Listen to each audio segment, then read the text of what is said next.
Hey, everybody. Good to see you, and hope you enjoy the new story.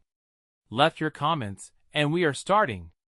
When Lila and I first met, I felt like the luckiest guy in the world. She was everything I wasn't: bold, spontaneous, and full of energy. We balanced each other out. I gave her stability. She gave me a reason to loosen up.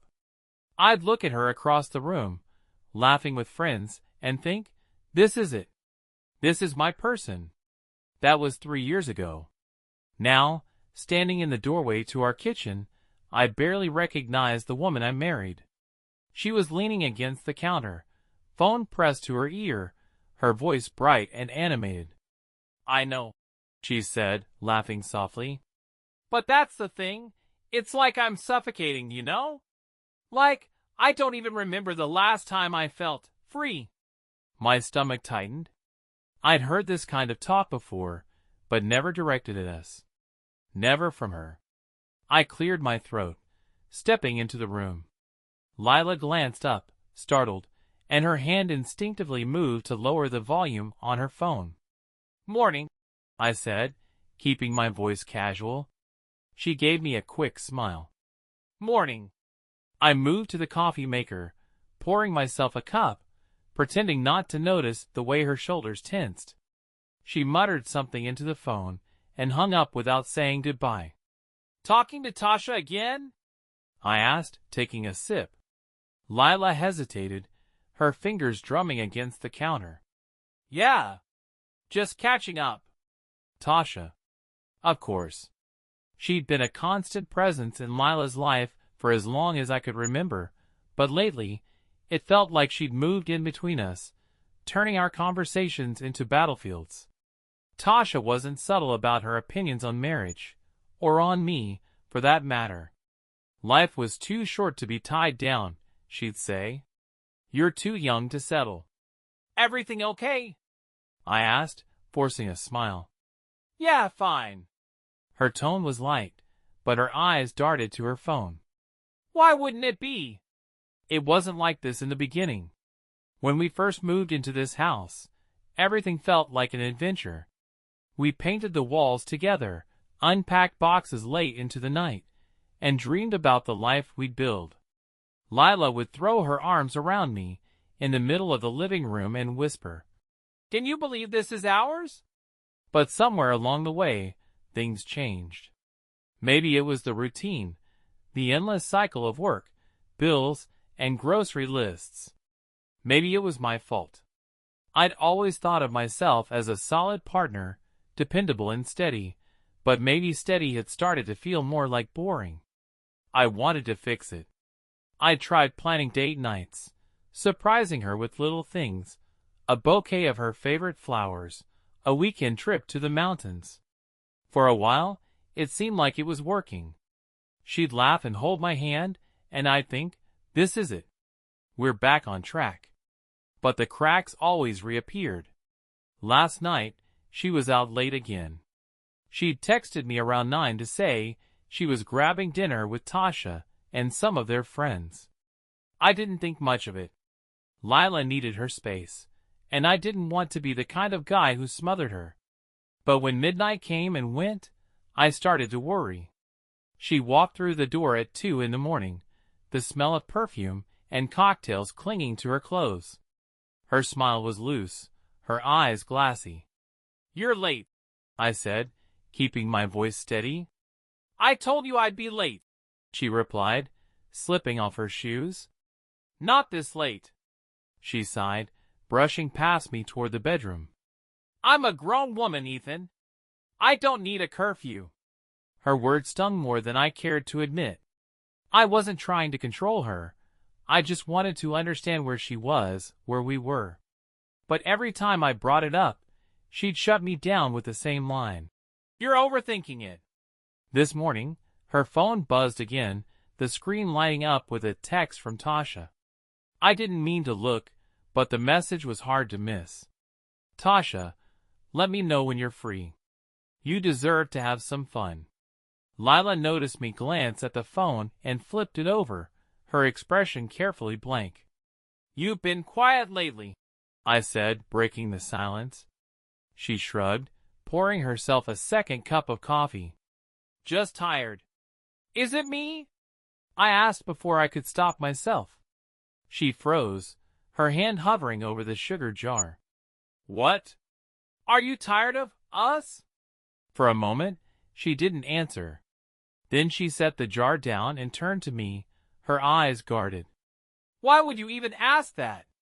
Because it feels like you're slipping away, I said, the words spilling out in a rush.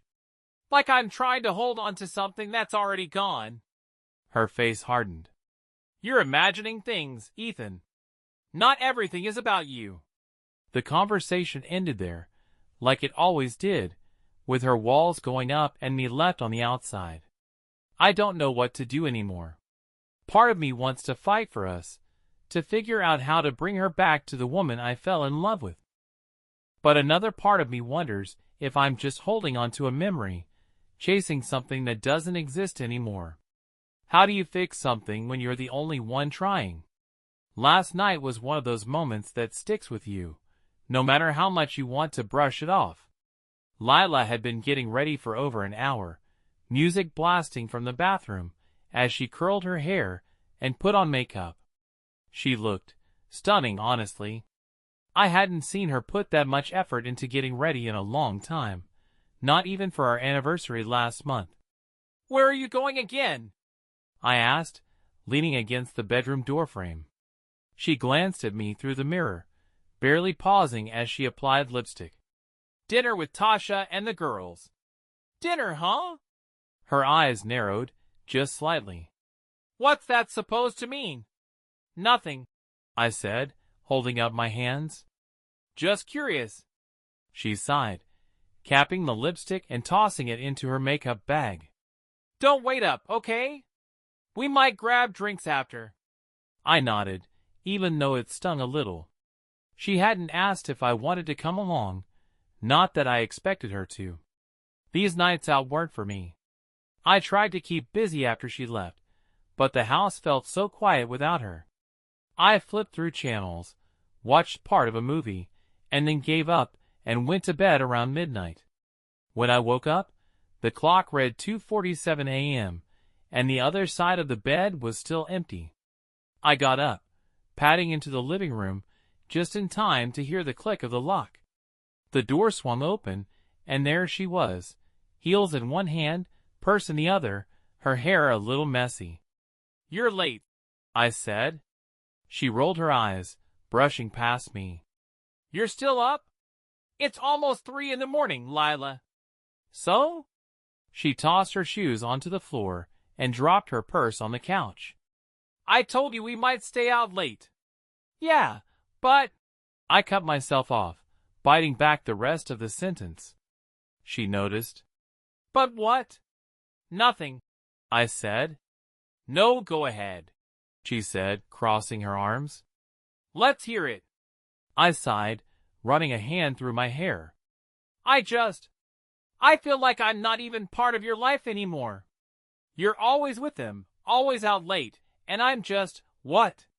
Background noise? Her expression hardened. You're being ridiculous. Am I? Yes, Ethan, you are. She grabbed her phone from her purse, her fingers flying over the screen. I'm allowed to have a life outside of you, you know.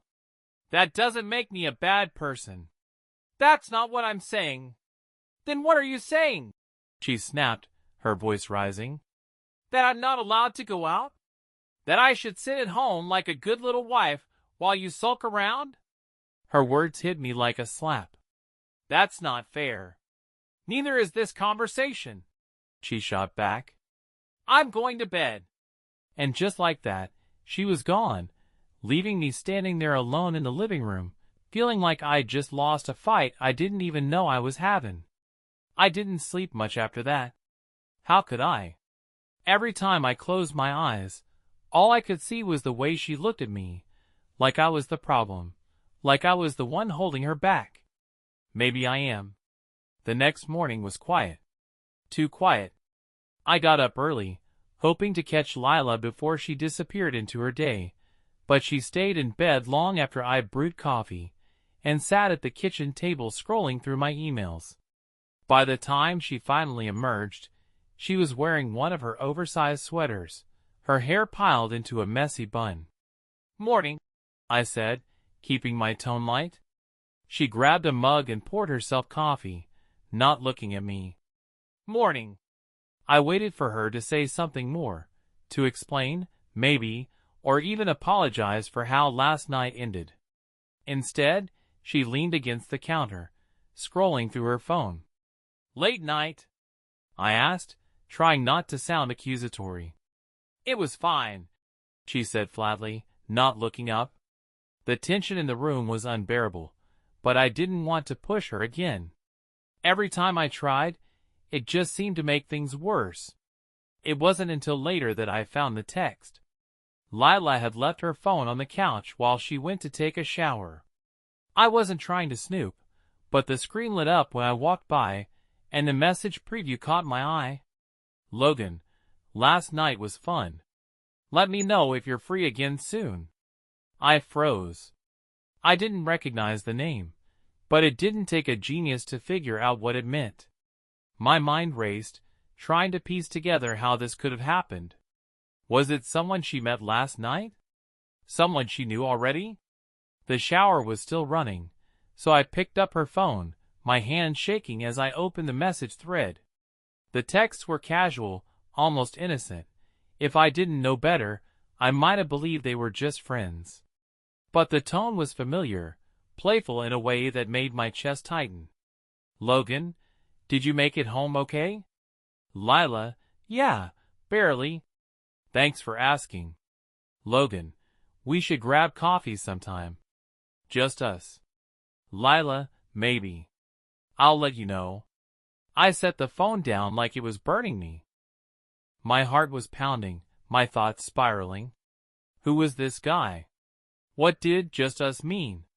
Was this why she'd been so distant? Why she'd been pulling away? I sat there for what felt like forever, staring at the phone and trying to decide what to do. Part of me wanted to confront her right then and there, to demand answers. But another part of me, the part that was still clinging to hope, was too afraid to hear the truth. When Lila came out of the shower, I was sitting on the couch, my hands clasped tightly in my lap. She looked at me, then at her phone, and I saw the flicker of panic in her eyes. "Ethan?" she asked, her voice careful. I held up her phone. "Who's Logan?" Her face went pale. "Ethan, I can explain." "Go ahead," I said, my voice sharper than I intended. "Explain." She hesitated, crossing her arms over her chest. "He's just a friend." "Just a friend?" I repeated, my stomach twisting. "Do all your friends text you at 2 in the morning, asking to grab coffee?" "It's not like that," she said quickly. "I swear, Ethan, it's nothing. It doesn't look like nothing." I shot back, my voice rising. "It looks like you've been lying to me. Again." Her eyes filled with tears, but I didn't let myself feel bad for her. Not this time. "You don't get it," she said, her voice breaking. "I feel trapped, Ethan. Like I don't even know who I am anymore. And texting some random guy is supposed to fix that." "I'm not saying it's right," she snapped, wiping her eyes. I needed someone to talk to. Someone who doesn't look at me like I've already failed." Her words hit me like a punch to the gut. I opened my mouth to respond, but nothing came out. The rest of the day passed in a blur. We didn't talk again after that. She went out for a walk, and I spent the afternoon staring at the walls, trying to figure out what the hell had just happened. I didn't know where we went from here, or if we even had a "we" anymore. That night, I barely slept. Lila went to bed without a word, her back turned to me, and I lay awake staring at the ceiling. My mind wouldn't stop replaying the texts, her excuses, and the way she looked at me, like I was the one who didn't understand. By the time the sun rose, I'd made up my mind. I couldn't let this fester any longer. We were sitting at the kitchen table when I decided to bring it up again. Lila was scrolling through her phone, her coffee untouched. I'd been watching her for a while, waiting for the right moment. "I think we need to talk," I said finally. She didn't look up. "About what?" "About Logan. About us." Her fingers stilled, and she set the phone down slowly. "Ethan, I told you, it's not what you think." "Then tell me what it is," I said, leaning forward. "Because right now, it looks like you're checked out of this marriage." She sighed, rubbing her temples. "I'm not checked out. I'm just trying to figure things out." "Figure what out?" I pressed. "Whether you still want to be here?" Her head snapped up, her eyes narrowing. "That's not fair." "Isn't it?" I said, my voice rising. "Because it feels pretty damn fair from where I'm sitting. You're distant, you're spending all your time with your friends, and now you're texting some guy behind my back. How am I supposed to feel?" "I didn't cheat, Ethan," she shot back. "I haven't done anything wrong. Texting another man isn't nothing, Lila. You think it doesn't count because it didn't cross some imaginary line?" Her jaw tightened, and for a moment, I thought she was going to storm off. But then she said the words that would haunt me for weeks. "Maybe we need a break." It felt like the air had been sucked out of the room. "A break?" I repeated, my voice hollow.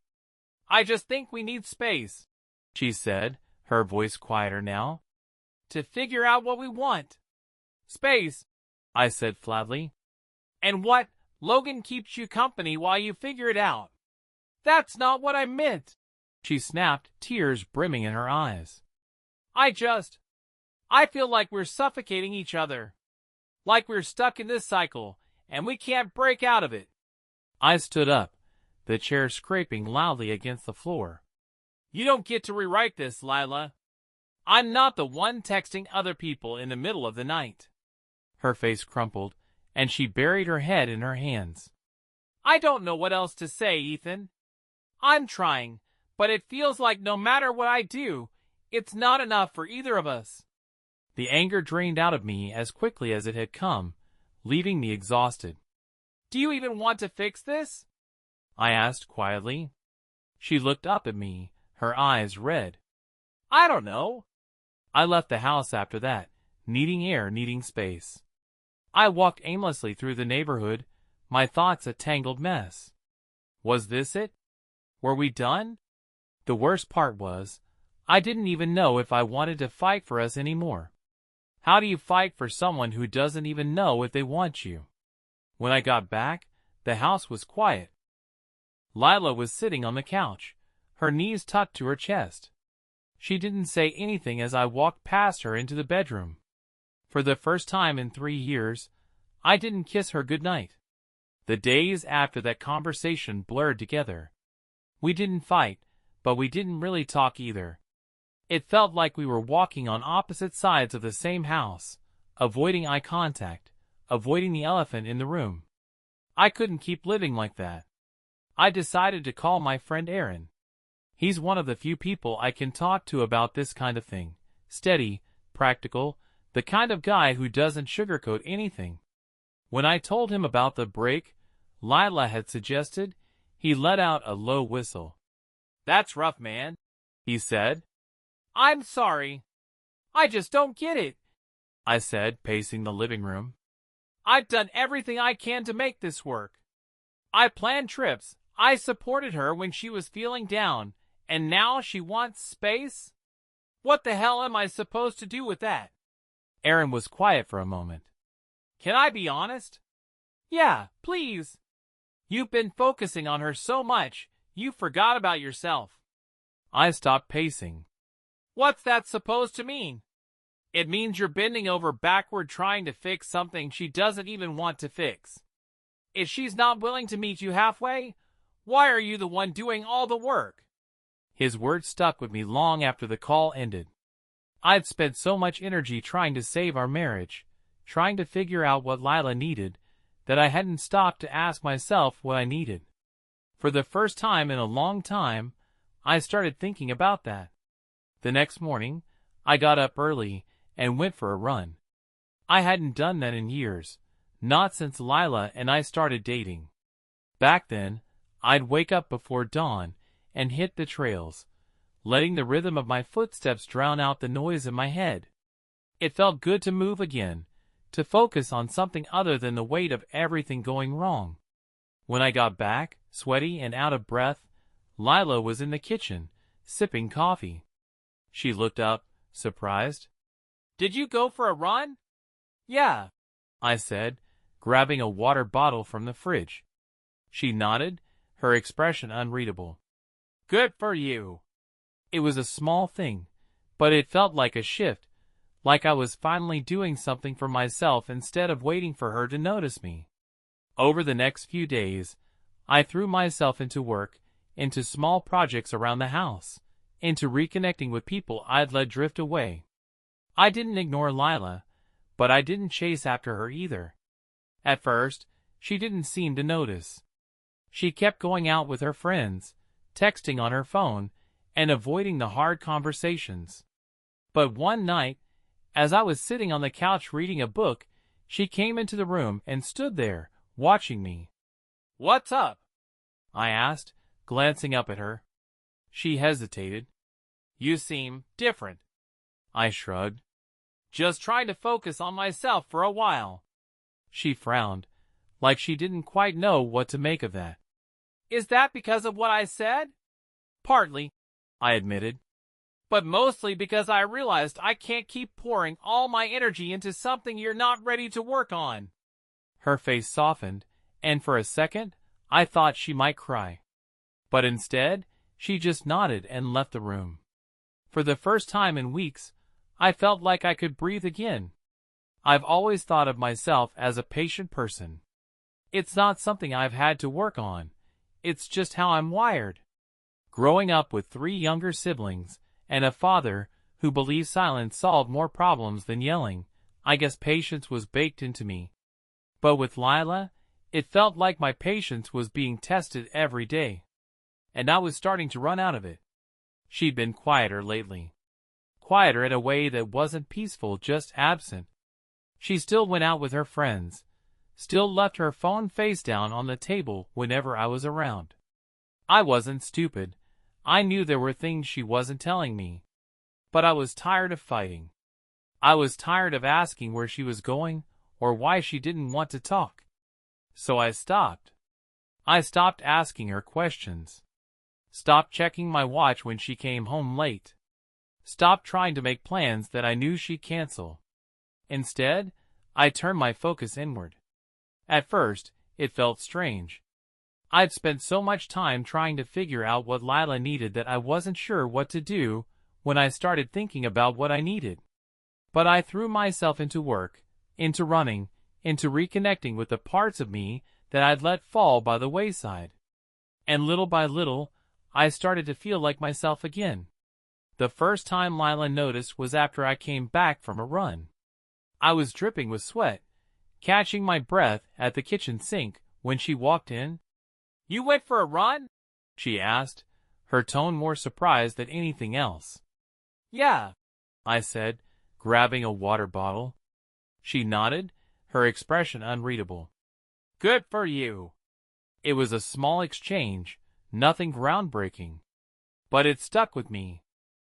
For the first time in a long time, I felt like I was doing something for myself, not to win her back, not to prove a point.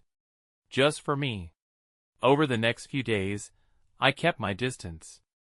Not in a cruel way, but in a way that felt necessary. I needed space to breathe, to think, to figure out what I wanted from all of this. And while I wouldn't admit it out loud, I could tell she noticed. One evening, I caught her watching me from the doorway while I was reading on the couch. "What's up?" I asked, not looking up from my book. She hesitated, shifting her weight from one foot to the other. "You seem different." I raised an eyebrow. "Is that a bad thing?" "No," she said quickly. "Just different." I nodded and turned back to my book, the conversation hanging in the air like unfinished business. For the first time in weeks, I felt like I was finally in control of something. Not her, not our marriage, just myself. And maybe, for now, that was enough. I was in the kitchen cleaning up when Lila walked in. I could feel her behind me before she even said a word. It's strange how well you can sense someone when you've been together for years, even when things aren't great. "Hey," she said, her voice soft. "Hey," I replied without turning around. "Can we talk?" That stopped me. I set down the dish towel and turned to face her. Her arms were crossed, but not in that defensive way she usually does when we argue. She looked nervous, hesitant even. "Yeah," I said. "What's up?" I wasn't expecting what came next. "I know I haven't been easy to deal with lately," she started, her voice quiet. I didn't say anything. I just leaned against the counter and waited. "And I know I've been distant. I'm not proud of that." Her words caught me off guard. I had spent weeks, months, really, wondering if she even cared about how far apart we'd grown. And now, hearing her admit it out loud, I wasn't sure how to feel. "I felt overwhelmed," she continued. "And instead of talking to you, I pushed you away." "Why?" I asked, crossing my arms. I didn't mean for it to sound harsh, but it came out that way anyway. She hesitated, looking down at the floor. "Because I was scared. I felt trapped, like I was losing myself. And instead of dealing with it, I took it out on you." I let her words sink in. Part of me wanted to snap back, to tell her how much she'd hurt me, how alone I'd felt. But another part of me, the part that still loved her, no matter how much I tried to bury it, wanted to understand. "So what now?" I asked finally. She looked up at me, her eyes filled with something I hadn't seen in a long time, vulnerability. "I want to fix this," she said. "I don't know how yet, but I want to try. I miss us." It hit me harder than I expected. For weeks, I'd been telling myself it was over, that she didn't care, that I was fighting for something that didn't exist anymore. Hearing her say she missed us made something in my chest tighten, but I wasn't ready to let my guard down just yet. "I don't know if we can just fix it," I said. "It's not that simple." "I know," she said quickly. "But I'm willing to try." "Are you?" I looked at her for a long moment. I wanted to believe her, to take her words at face value.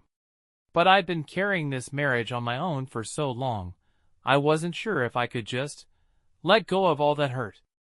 "I don't want to keep going like this," I said. "But if we're going to do this, it has to be real. Both of us. I'm not carrying this on my own anymore." "You won't have to," she said. "I know I haven't been fair to you, and I'm sorry." I nodded. It was all I could do in that moment.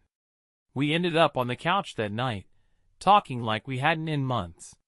She told me how scared she'd been, how lost she felt trying to juggle her own identity with the reality of marriage. And I told her how much it hurt to watch her drift away, how it felt like I was trying to hold on to someone who didn't want to be there. It wasn't easy. There were moments when I wanted to walk away from the conversation entirely. But for the first time in a long time, it felt like we were on the same side again. The next morning, things were still awkward. We didn't wake up magically healed, but there was a sense of something new, something fragile, but real. As I laced up my running shoes, I caught Lila watching me from the kitchen. "You're going for a run?" she asked. "Yeah," I said. She smiled, small but genuine. "Good for you." And for the first time in weeks, I smiled back. It wasn't much, but it was a start. The first few weeks after Lila and I talked were cautious, like we were trying to relearn how to be around each other. We weren't fighting, but we weren't exactly comfortable either. It felt like walking a tightrope. Every word, every action, carefully balanced to avoid tipping the other over the edge. I stuck to my routines, work, running, and the small house projects I'd been neglecting. I didn't do it to impress Lila or to get a reaction from her. I did it for myself. After months of chasing after her, it felt good to focus on things I could control. And then something started to change. It wasn't dramatic or sudden. It was in the little moments. The way she lingered in the kitchen when I was making coffee, the way she asked about my day instead of brushing past me on her way to her phone. She even stopped going out so much. I didn't ask her why, and she didn't offer an explanation, but I noticed. One night, I was flipping through channels on the TV, not really watching anything, when Lila came into the living room holding 2 mugs of tea. She handed me one without a word and sat down on the other end of the couch, tucking her legs under her. "Thanks," I said, glancing at her. She nodded, taking a sip of her tea. "What are you watching?" "Nothing really," I said. "Just flipping through." She settled into the cushions, her gaze drifting to the screen. We sat like that for a while, the only sound the low hum of the TV. It wasn't much, but it felt easy. Comfortable, even. The next morning, I was getting ready for my run when Lila walked into the kitchen, still in her pajamas. "You're going running again?" she asked, leaning against the counter. "Yeah," I said, tying my laces. She hesitated for a moment. "Do you mind if I come with you?" I stopped, looking up at her. "You want to come running?" She shrugged, fiddling with the hem of her sweatshirt. "I mean, I probably won't make it far, but yeah." I didn't know what to say. For months, she'd been so distant, so caught up in her own world, and now she was asking to join me in something that had become my escape. "Sure," I said finally. "Let's do it." We took it slow. It was more of a jog walk than an actual run, but I didn't care. Lila stayed quiet for most of it, her breaths coming hard and fast as we made our way around the neighborhood. "Doing okay?" I asked after a while. "Yeah," she panted, nodding. "Just a little out of shape." "You're doing great," I said, and I meant it. By the time we got back to the house, we were both sweaty and out of breath, but Lila was smiling, really smiling, in a way I hadn't seen in a long time. "That wasn't so bad," she said, leaning against the counter and grabbing a water bottle. "You killed it," I said, grinning. She laughed, rolling her eyes. "Let's not get carried away." That night, after dinner, she surprised me again. We were sitting at the kitchen table, finishing the dishes, when she set her fork down and looked at me. "Can I ask you something?" "Of course." She hesitated, her fingers tracing patterns on the table. "Do you think we can really do this?" I put my glass down, taking a deep breath. "I think it's going to take time. A lot of time. But yeah, I think we can." She nodded, her eyes still on the table. "I'm scared, Ethan. I'm scared that I've already done too much damage." "You haven't," I said firmly. "We're still here, Lila. That has to count for something." Her shoulders relaxed a little, and she looked up at me. "I'm trying, you know. I really am." "I know," I said. "And so am I." For the first time in months, it felt like we were on the same page. It wasn't perfect. There were still moments of awkwardness, of tension, but there was also a sense of something new, something fragile, but real. The next morning, she joined me for another run. We didn't talk much, but the silence wasn't uncomfortable. It felt like progress. And for the first time in a long time, I felt hope. A few days ago, I was in the middle of a project in the garage when my phone buzzed on the workbench. It was a number I didn't recognize, but something told me to answer. "Hello? Ethan, it's Tasha." Her voice was frantic, the cool confidence I always associated with her completely gone. "What's going on?" I asked, wiping my hands on a rag. Lila. She's at the hospital. There was an accident. The next half hour was a blur. I barely remembered grabbing my keys, let alone the drive to the hospital. When I finally reached the ER, I spotted Tasha pacing near the entrance. She looked up when she saw me, her face pale.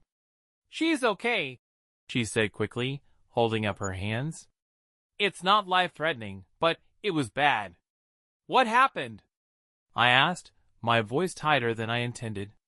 "She was on her way to meet me for coffee," Tasha explained. "Some guy ran a red light and hit her car. The airbags went off, and she's banged up, but she'll be okay." I felt the breath leave my lungs all at once. Relief and anger and fear swirled together in a way that made my head spin. "Where is she?" "Room 304, Tasha said. "She's been asking for you." When I walked into the room, Lila looked up at me, her face bruised but otherwise intact. "Hey," she said softly, her voice tinged with exhaustion. "Hey," I replied, stepping closer to her bed. "You scared the hell out of me." Her lips trembled, and she looked away. "I'm sorry." I pulled up a chair and sat down, resting my elbows on my knees. "What happened?" She shook her head. I wasn't paying attention. I was rushing to meet Tasha, and then everything just went white. "It wasn't your fault," I said, my voice firm. "Tasha told me the other driver ran a red light." "I still feel so stupid," she muttered, her hands twisting the edge of the blanket. "You're alive," I said. "That's what matters." We sat in silence for a while, the beeping of the monitors the only sound in the room. I wanted to say more, to tell her how much seeing her like this had shaken me, but the words wouldn't come. Lila was the one who broke the silence. "Ethan?" "Yeah." "I've been thinking a lot," she said, her voice trembling. "About us, about everything. And I need to tell you something." I braced myself, half expecting another blow. "I've been so unfair to you," she said, tears spilling down her cheeks. "I've blamed you for everything I've been feeling, when the truth is, I didn't even know how to deal with it myself." Her words caught me off guard. I opened my mouth to respond, but she kept going. "I was so scared of losing myself in this marriage that I didn't realize I was losing you instead," she said. "And now, lying here, all I can think about is how much I don't want to lose you." Hearing her say those words hit me harder than I expected. For months, I'd been fighting to hold on to something I thought was already gone. And now, for the first time, it felt like we were standing on the same side of the battlefield. I reached out and took her hand, my grip firm but gentle. "I don't want to lose you either," I said. "But this can't just be words, Lila. We can't keep going in circles." She nodded, her eyes locked on mine. "I know. I'm ready to do the work, Ethan. Whatever it takes." The next few days were a whirlwind of doctor visits and follow-ups, but through it all, something had shifted. Lila was different, more present, more engaged. She wasn't hiding behind her phone or brushing me off with vague excuses. And I was different too. For the first time in a long time, I felt like we were a team again. It wasn't perfect. It wasn't easy. But it was a start. It's been 6 months since the accident. I won't pretend everything magically fixed itself after that day. The truth is, the accident wasn't some grand moment that changed everything. It was just the wake-up call we both needed to start making real changes. After Lila came home from the hospital, things were different. Not perfect, but different. We talked more, really talked, not just the surface-level exchanges we've been having for so long. We didn't hold back, even when it hurt. There were moments when it felt like too much, like we were digging up wounds that might never heal. But we kept going because, for the first time in a long time, we both wanted the same thing, to make this work. One of the biggest changes came from Lila. She started seeing a therapist, something she'd always brushed off before. It wasn't easy for her to open up, but she stuck with it. I didn't realize how much I was holding on to. She told me one evening how much of it had nothing to do with you or us. It was just me. Hearing her say that made me realize how much I'd been carrying too. I'd spent so much time trying to fix everything on my own that I never stopped to think about what I needed. So I started therapy too. At first, it felt strange, sitting in a room with a stranger and spilling my guts. But it helped. It gave me the tools to process my frustration, my hurt, and my hopes for the future. The biggest test came when Lila brought up the idea of us doing something together, something that wasn't about fixing the house or running errands. What if we planned a trip? She suggested one night as we were cleaning up after dinner. A trip? I asked, raising an eyebrow.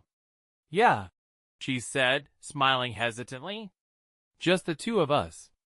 Somewhere new, somewhere we can just be. I'll admit, my first instinct was to say no.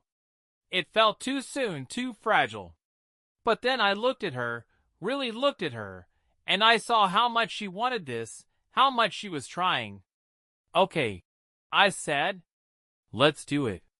We ended up renting a small cabin in the mountains for a long weekend. It wasn't far, just a few hours' drive, but it felt like stepping into a different world. The first day was awkward. We were still figuring out how to be around each other without all the weight of everything we'd been through. But by the second day, something shifted. We hiked, we cooked together, we sat on the porch watching the sunset. And for the first time in what felt like forever, we laughed, really laughed. It wasn't a perfect trip. There were moments when the old doubts and insecurities crept back in. But it was a start. Since then, things have been steady. Not always easy, but steady.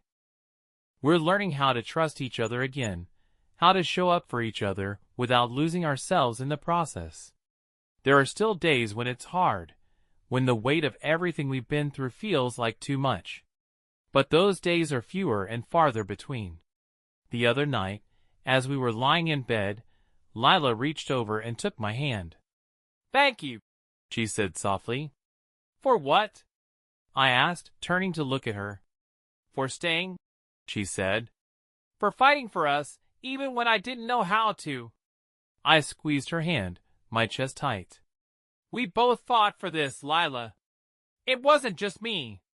She smiled, and for the first time in a long time, I felt like we were exactly where we were meant to be. I don't know what the future holds for us.